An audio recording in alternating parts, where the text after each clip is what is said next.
welcome to today's episode on Life Purpose by Design.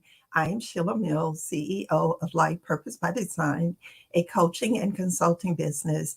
And our mission and vision is for you to live empowered on purpose in your God design. Has anyone ever asked you, just who do you think you are?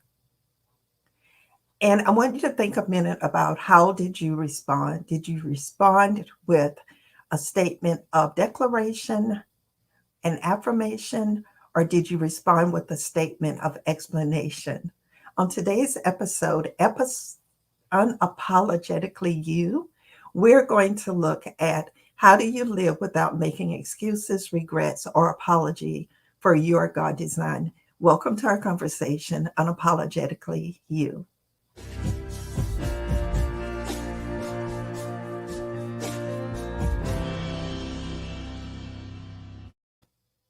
So, in today's episode, we want to talk about how do you live empowered on purpose by being comfortable, by being confident, and by being competent at being you. Yes, you, the you that God designs, to love who you are and who you are becoming so that you can make an impact on the world around you without giving into the pressure of needing to fit in to someone else's mode. So when you think about being unapologetically you, being the you that you were designed to be, when we think about when how people view us, I want you to just think about a minute, and do you live your life again from a point of explanation? Are you constantly explaining to somebody who you are, what you stand for, your personality, why you do what you do? Or do you spend the majority of your time in a place of affirmation? I am who I am, and declaring I am statements. So we're not here to fit in. We're not here to fit into somebody else's mold. We are here to be different, to be the uniquely designed person that God has purposed. And sometimes that means we come across as being a little strange. That sometimes when we are trying to bring our piece into the larger piece that surround us, we're not here just to add a little small piece. Sometimes we're a little clunky and we bring our clunky, chunky selves to the great mosaic of being, which is a quote from James Hollis. And so he's like, we're not here to fit in. So as we begin this journey for this conversation today, I want us to look at a few things. We're going to discuss the difference between your self image and your ideal self. And there's a difference between those two things.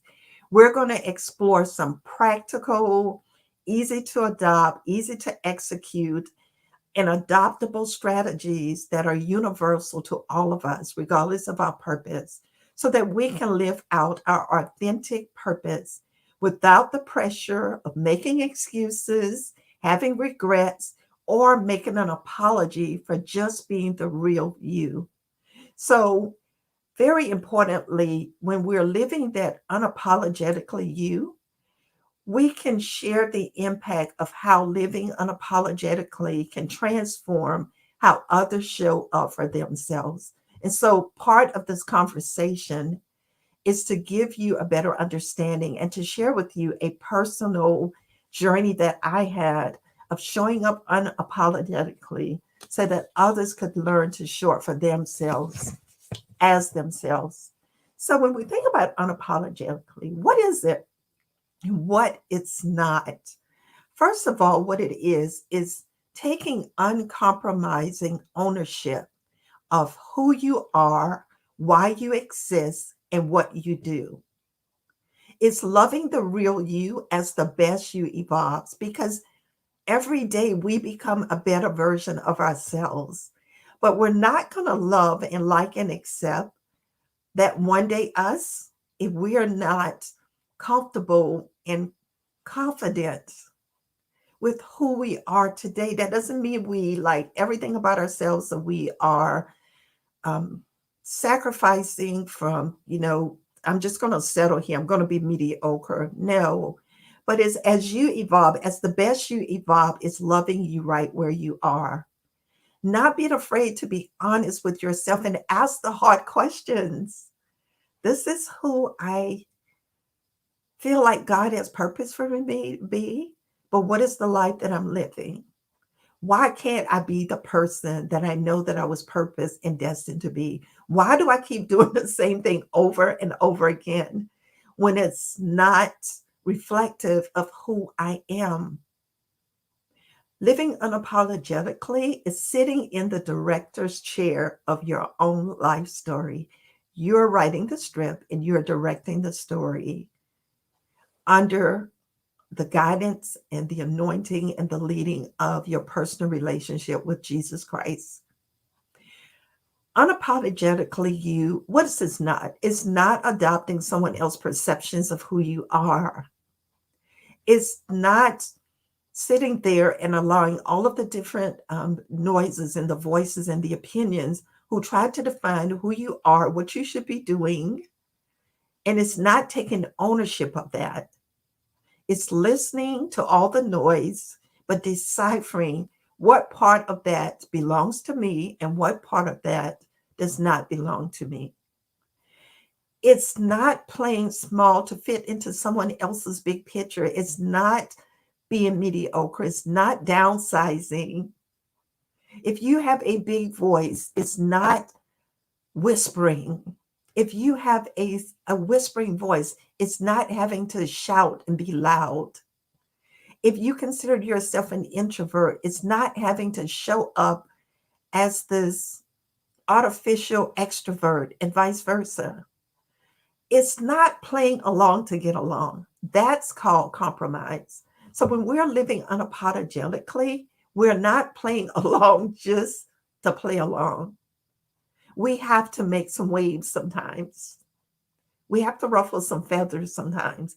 We do it in love and we do it from a place of authenticity of who we are, not from a place of pride, not from a place to be controversial, but from a place of being comfortable, competent, and confidence in who you are.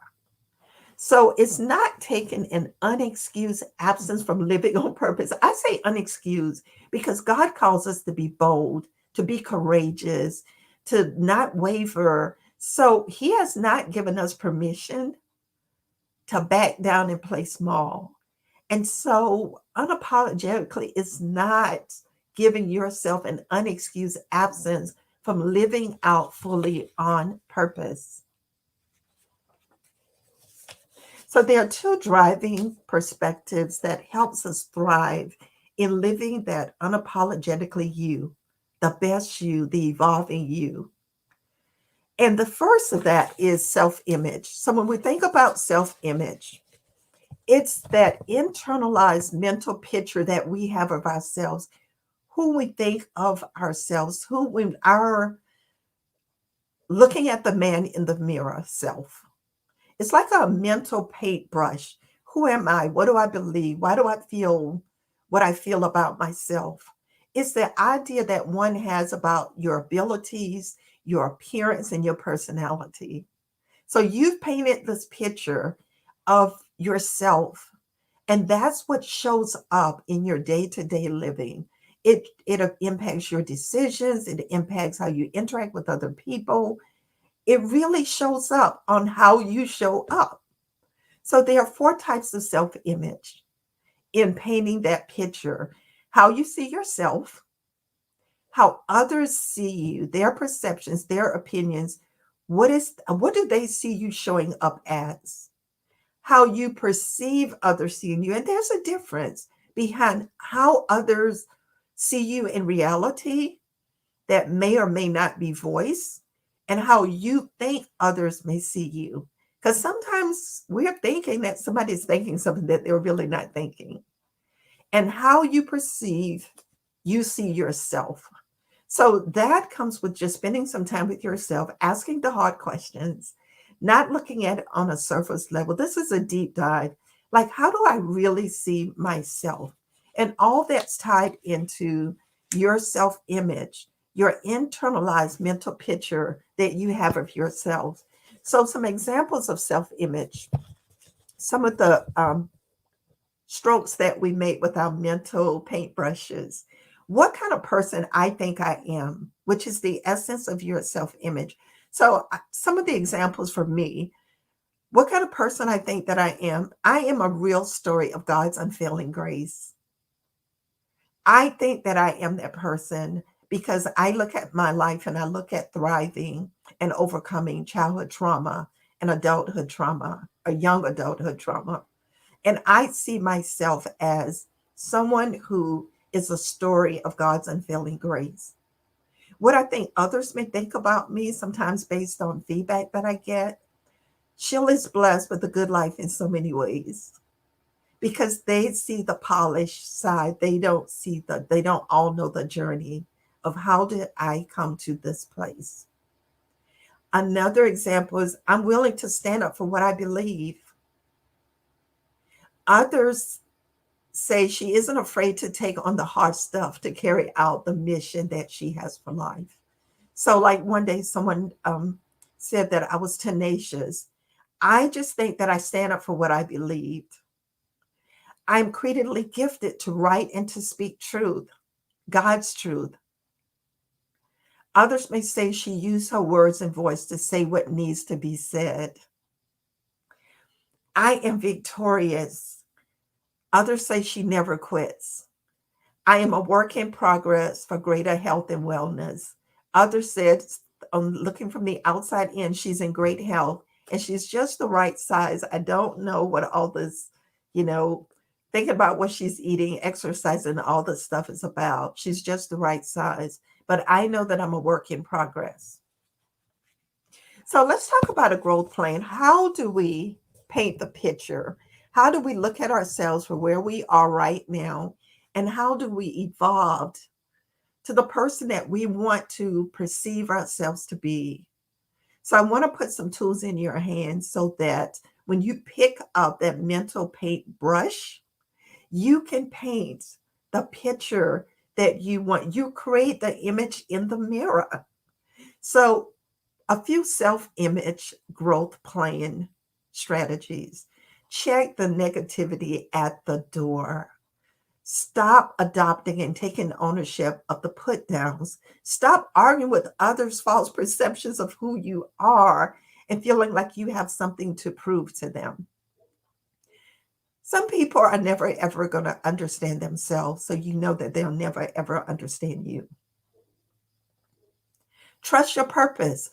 The word tells us we are his workmanship. We are created in Christ Jesus for good works, which he prepared beforehand that we should walk in them. So trust your purpose, trust your God-given purpose, your why. Discover that why and trust the purpose.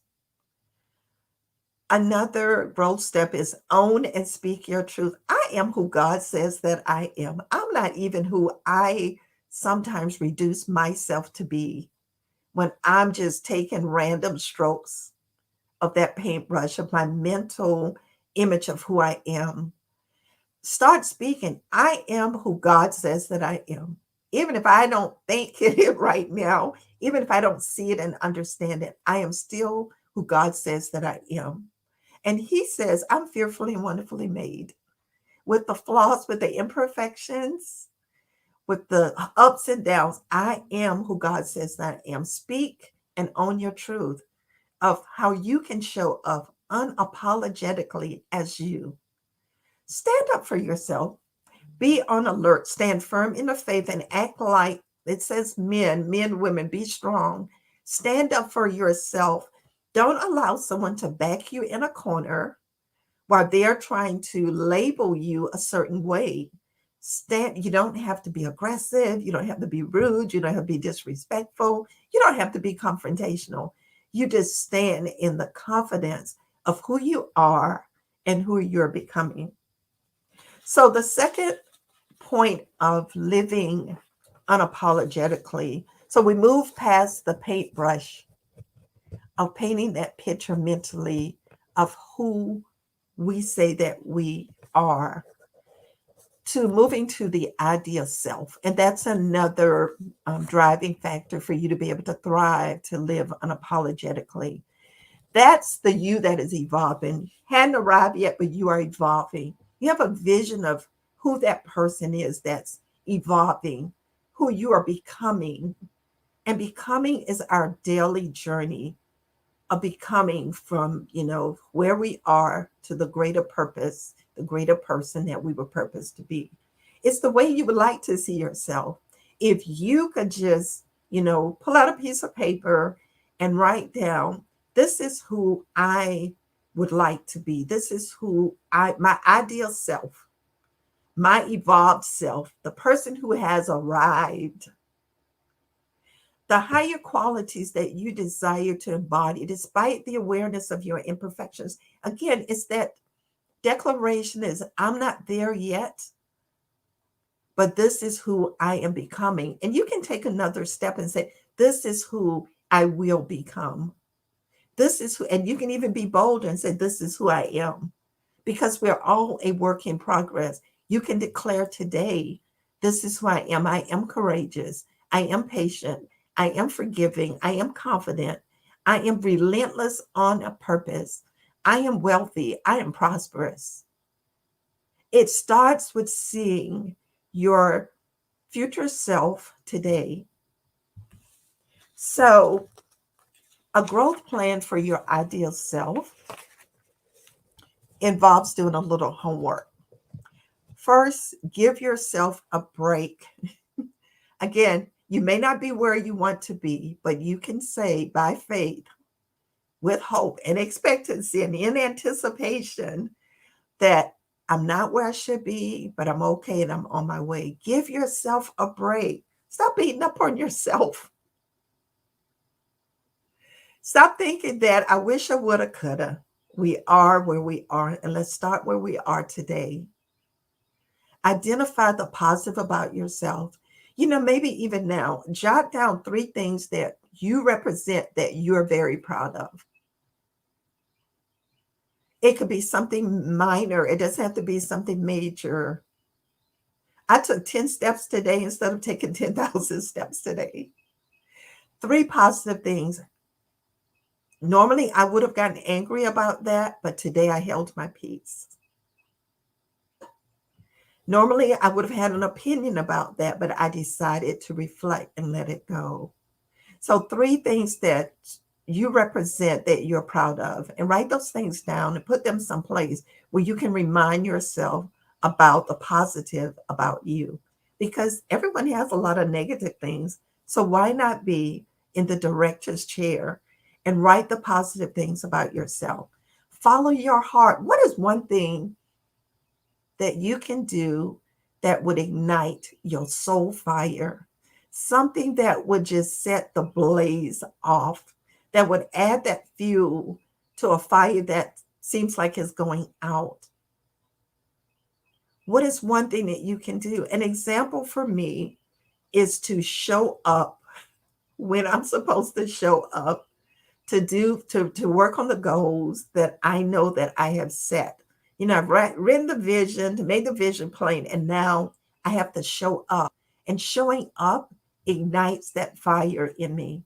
Follow your curiosity. What's the new thing that you can learn about you, about the world that's around you? Are you okay with asking yourself the hard question that, gosh, I thought I knew myself, but when I was in that situation, that's not the me that I thought would show up.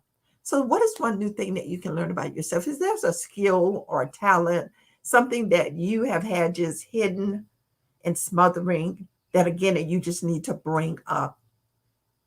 Don't be afraid to try new things. Be creative. Unleash your sense of purpose. Let it go. Let it rip. Let's make some noise. Let's disturb some stuff. Let's just let the waves form. Look at your why, your where. How do you show up every single day? I found this excerpt from a book, and I love what it says. It's what it means to be authentic. And authentic is just another word for being unapologetically you. And Sue says to be more concerned with truth than opinions, to be more sincere and not pretend, to be free from hypocrisy. Walk your truth. I love that. Walk your truth. Don't just talk the truth, walk the truth. To know who you are and be that person. To not fear others seeing your vulnerabilities. It's okay to share. It's okay for people to see that, we ain't got it all together. We make mistakes, but also let them see you get back up. Be confident to walk away from situations where you can't be yourself. That is big. When you can't be yourself, sometimes you have to walk away. Be awake to your own feelings, being free from others' opinions of you, accepting and loving you. So, are you ready in this very moment to go another step, to show up and to show up strong for yourselves, to be unapologetically you? So, one of the prerequisites for that is a mindset shift. No more making excuses. No more making a case to appease someone else's discomfort with who you are and who you show up as. No more saying, I'm sorry that I, was very outspoken. I'm sorry that I got so excited about that. No more excuses. No more regrets. No more guilt or shame for something that's beyond your control. Paul tells us best, I'm forgetting everything that's behind me and I'm pressing forward. The past is beyond our control, but we have this moment. You have this moment, and you have every future moment. So no more regrets about what you wish you woulda, coulda. Let's start in this now moment, and let's figure out how to show up unapologetically as you. An apology is an expression of regret for not being able to meet someone else's expectations of you when it's not who you were purposed to be or a role that you own. And I don't mean like when you are, you've done something that someone has found to be hurtful or detrimental to them, and you're asking them for forgiveness. Forgiveness and an apology is two different things. Apologies tend to just come from our mouth. Forgiveness comes from our hearts. And forgiveness is a bigger thing for us. But you don't have to apologize when someone is challenging and questioning and criticizing the you that you are. Remember, as you are evolving, others are evolving. So stop apologizing for those little unique things about you. It's how you're God designed. And that's the point I want to make. Don't apologize for your God design, because you did not create it. You're not the author of it. And that's why it says God, Jesus, is the author and finisher of our faith and of our God designs. So no more apologies, no more regrets and excuses, no more giving yourself an unexcused absence from your purpose. So let's reflect for a few minutes. I want you to create a vision. I want you to get your mental paintbrush out. And I want you to think about, your self-image, how you see yourself. I want you to think about the you that you're becoming and that you're involving, your ideal self. So take a few minutes and just kind of let's create that vision. Think about when you walk into a room or when you sit at a table and there are others there in the audience. There's someone that's been waiting on your arrival. They've been waiting on your unapologetically self to show up. What do you want others to know about you? What do you want them to experience because you're in the room and that you're at the table? What changes because you are present, because you showed up unapologetically as you? What shifts? What changes? What transformation occurs? And then what remains the same? What are the points of commonality? Are you in the right place? Are you with your peeps? And so you're able to show up in the room, sit at the table, and transformation occurs not just in the atmosphere and in someone else, because we're always trying to change someone else. What inner transformation occurs when you realize that you have shown up unapologetically as you? I want to just share real briefly with you an experience I had. Will, I'm calling it, will the real me please just show up? Because there's nothing more beautiful than seeing a person being themselves. Imagining going through your day being unapologetically you. There's nothing more beautiful than you being you. So I want to tell you a short story, and I call the story Standing on the Wall. One day at work, we were going through some training at one of my former places of employment. And the trainer it was about diversity around a particular issue. And I'm not going to name the issue because it's a very controversial issue. So the trainer came up with this activity, and we were all seated at first. And so he made the statement, if you have belief A, stand on the wall on the left. If you have belief B, stand on the wall on the right. Well, the question that he was asking was an easy answer for me. It was an easy response. I didn't have to think about it just because of my faith belief systems and being a person of faith. So I got up and just went to the wall on the left. As I was walking, I realized that I didn't notice anyone like in front of me or on the side of me. When I got to the wall, I hadn't turned around yet. And the trainer says these words, "Oh, we have one of those in the room."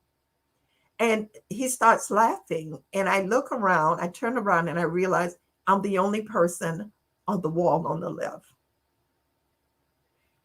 As I looked back across the room, and the trainer is constantly just making these little gestures at me, like, I know how this is going to go. Yeah, we have one in every training session.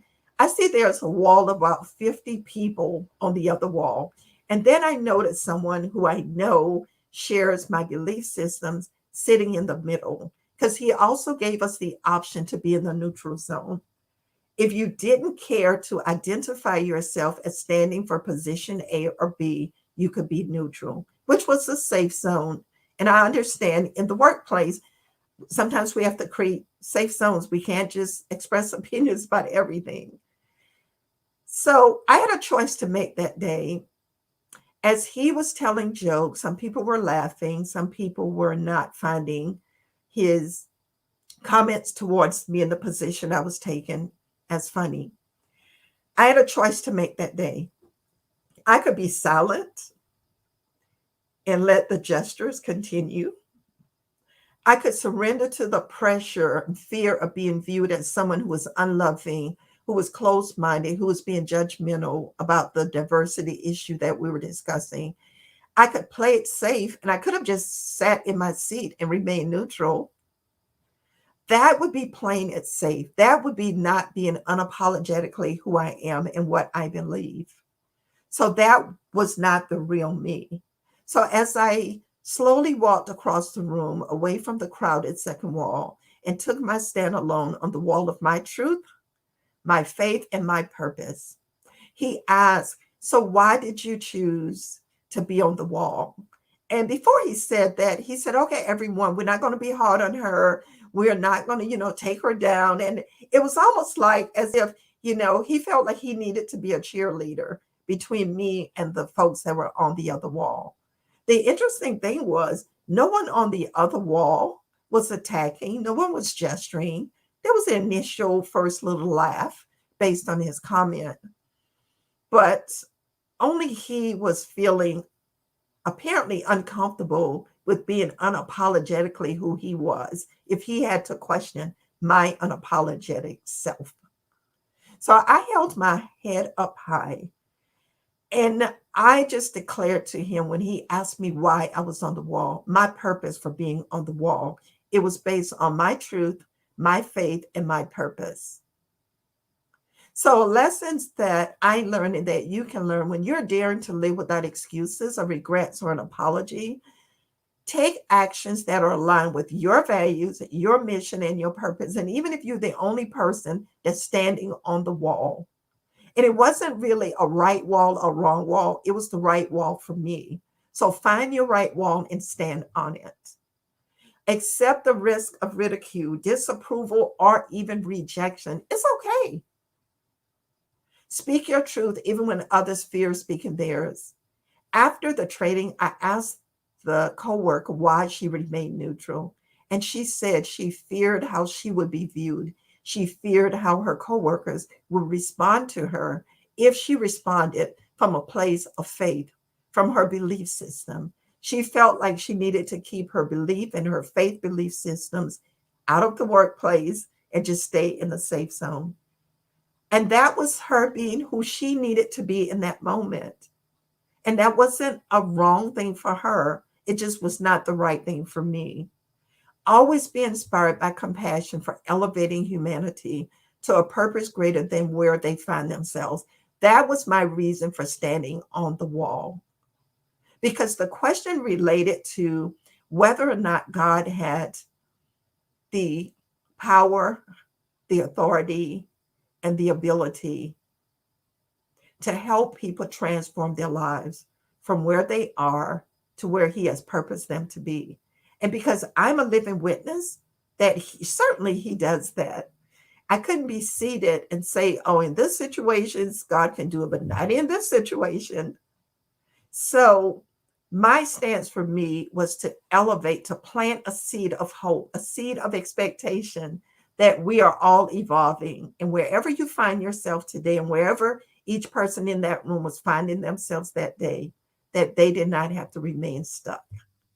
And I remained unapologetically on that wall of decision. So when you're being unapologetically you, one of the things that you can be confident of, or that I want you to be confident in, do not conform to the pattern of this world, as we find in Romans 12:2, but be transformed by the renewing of your mind, by picking up that mental paintbrush and painting the picture of the person that you want to see in the mirror, painting the picture of the person that finds their wall and stand on it. Then you will be able to test and approve what God's will is, His good, His pleasing, and His perfect will, which is for you to be unapologetically you, the you that you are and the you that you are evolving and becoming. I want you to do the homework on this. I want you to hit replay as many times as you need to. Answer the hard questions. Walk through the growth plans for your ideal self, for your self-image. And let's take this opportunity to be transformed, to renew our minds, and to be unapologetically who you were purposed to be.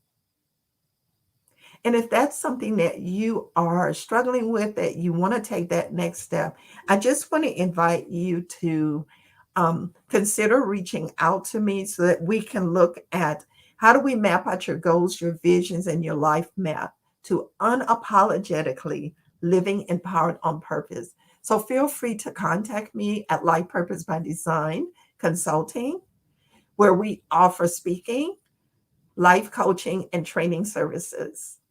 So be blessed. And I just want to challenge you and to remind you to be your unapologetically you. See you next time here at Life Purpose by Design.